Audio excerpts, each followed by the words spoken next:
Across Gaza, one thing is clear. Israel's military operation is relentless.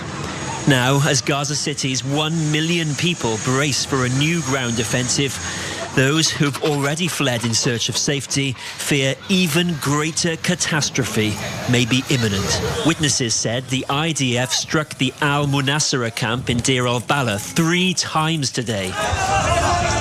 Some 70 families already living in makeshift homes, now forced to flee once again. Well, America's special ally has decided to completely ignore international condemnation and overnight launched its offensive against Gaza City with a barrage of strikes.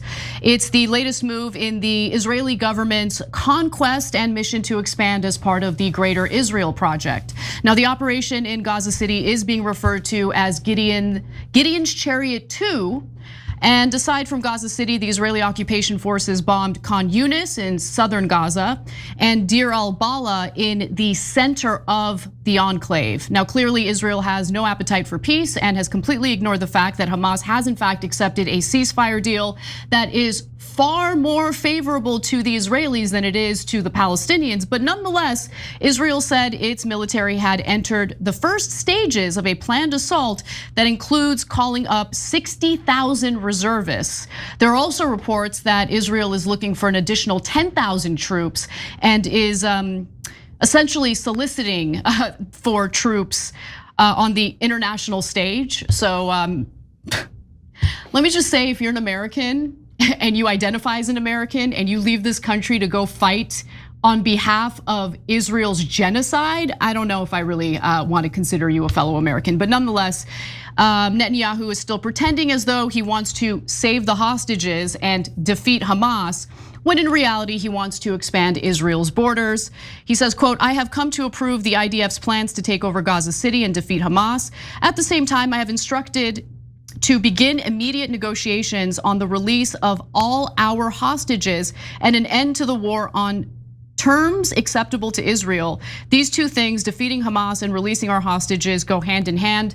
That's also just a complete lie. It's not really about getting the hostages back.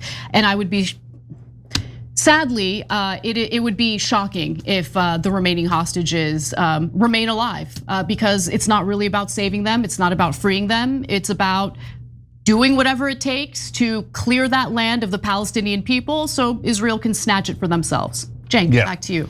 So we're now going from genocide to Holocaust. So we're not there yet. Holocaust is when you try to wipe out everyone in the race, but they're trying to either move or kill 2 million Palestinians in Gaza. So you're gonna see later in the program, it's one of the worst civilian kill ratios in modern history. They're definitely intending to murder the civilians. It's now a full-blown terrorist state.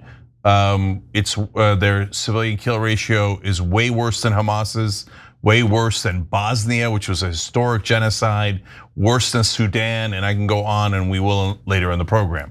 So they are intentionally murdering civilians, children. We've got another quote from the head of the Israeli military directorate, who said that we should kill 50 Palestinians for 1 Israeli, including their children. So when I see Israelis on TV, etc., defending this genocide, they all look German to me. And they're like, yeah, this is genocide is sehr gut. Mach schnell on killing the Palestinians and removing them from Gaza. Okay, so now these guys are saying, yeah, we're gonna move out the whole million. Yeah. So, I mean, that is textbook ethnic cleansing, guys, textbook. There's no dispute over it at all. So if you're still supporting Israel, you're supporting a terrorist state, and you should own up to it. You should say, yeah, I like terrorism as long as it helps me. I like that we're murdering the Palestinian children because, hey, then we'll get to take Gaza and we'll have more land. You could just be honest, then at least we could have an honest conversation. But the idea that Israel is not doing terrorism or this is not a genocide is completely over. So the United Nations body for Palestinian refugees, known as UNRWA, said that nearly 1 in 3 children in Gaza were now malnourished. intentionally so. I mean, look, Israel defaming UNRWA as a Hamas terrorist organization was very much intentional. Stop the flow of humanitarian aid into the Gaza Strip for literally 3 months. And then follow that with an Israeli-backed organization that's run by American contractors that essentially shoots and kills desperate Palestinians as they go to 3 humanitarian aid hubs. UNRWA was operating hundreds of humanitarian aid hubs in Gaza before they were banned by the Israelis. The Palestinian Health Ministry in Gaza said Thursday that 2 people had died due to malnutrition in the past 24 hours, bringing the total to 271. 271 people who have died from malnutrition, from starvation, since Israel launched its assault on the besieged enclave.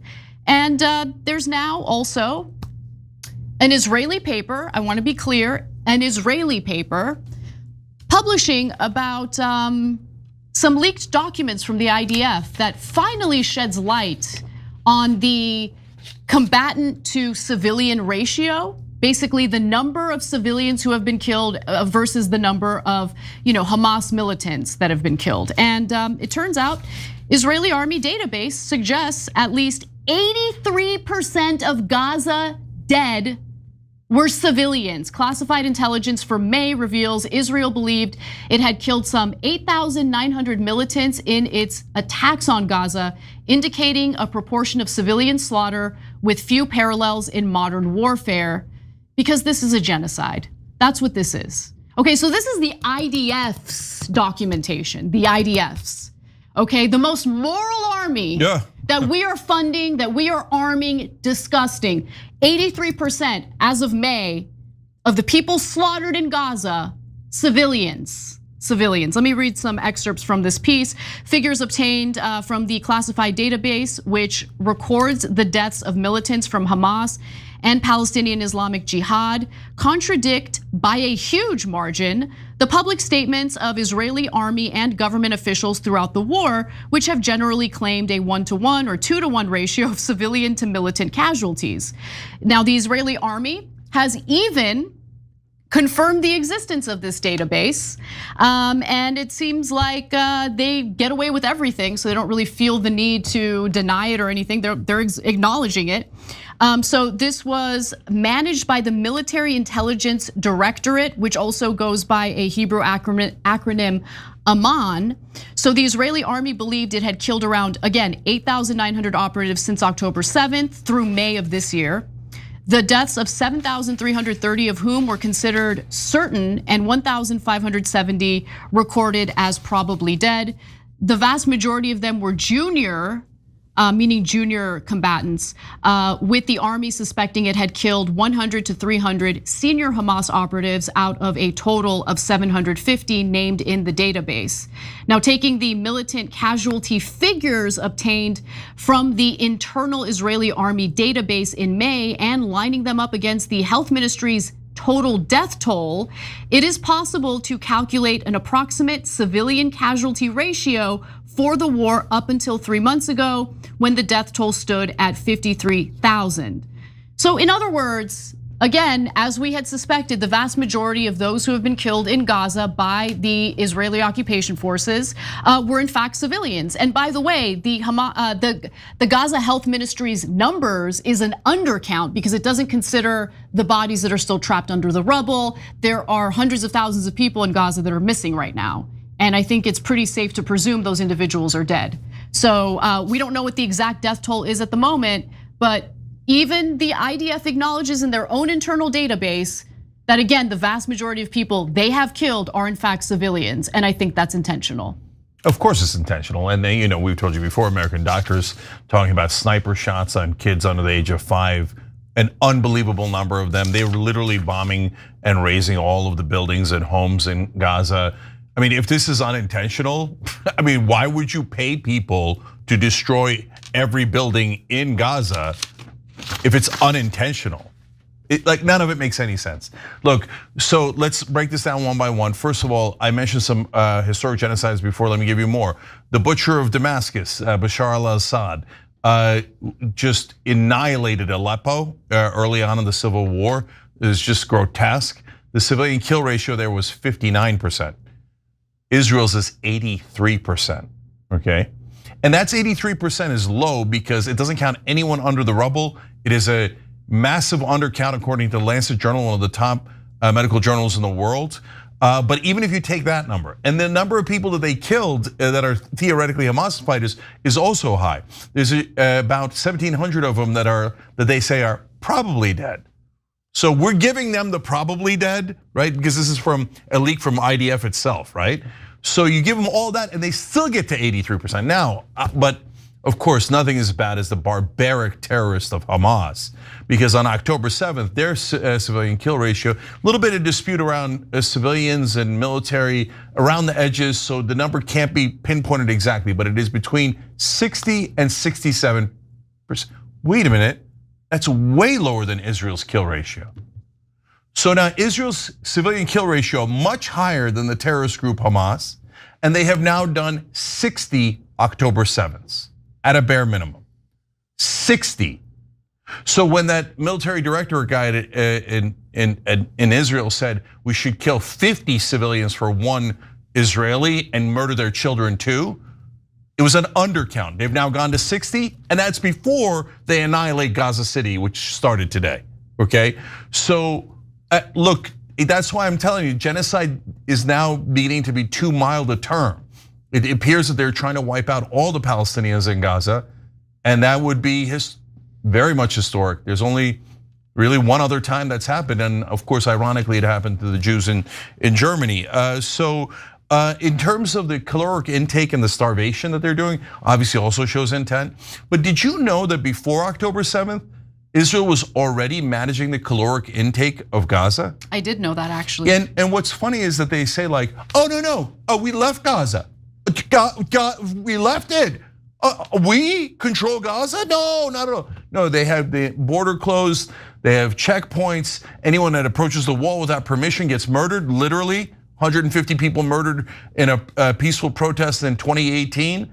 And they control Gaza completely. All the medical aid, the food, even before October 7th. You know why? Because it's a despotic and dictatorial occupation of Gaza and the West Bank.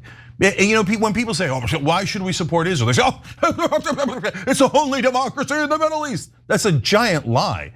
I mean, what kind of a democracy is like, yeah, democracy for us, but we keep 5.5 million prisoners. And they have no rights at all, and we can kill them at any time. And we control how much food they're allowed to eat, and when we want to, we starve them to death. By the way, 266 Gazans have already starved to death, 122 of them are children. So when you're starving people to death, you don't get to say it's unintentional. No, this is act of global terrorism, state terrorism, and a maniacal genocide. And at this point, anyone denying it is basically declaring, I don't think Palestinians are human. I think the Israelis are superior to the Palestinians, and we can murder them all we want. It doesn't matter. We'll just get our dogs in American media and in American politics to call them terrorists and to call us a democracy and a moral army. I'll give you two more examples from the story from great story from this Israeli outlets, Plus 972 magazine and The Guardian. So this is how the Israelis count. So they went and killed 200 areas. This is in their own documentation. 200 people, and they say they were all terrorists. Then an officer is like, only 10 of them were terrorists. The other 190 were civilians. We count them all as terrorists, okay? In another instance, 100 people killed. They say 100 of them were terrorists. An officer says only 2 of them were. The other 98 were civilians. But count them all as terrorists. And still you get to 83%. Okay, so yeah.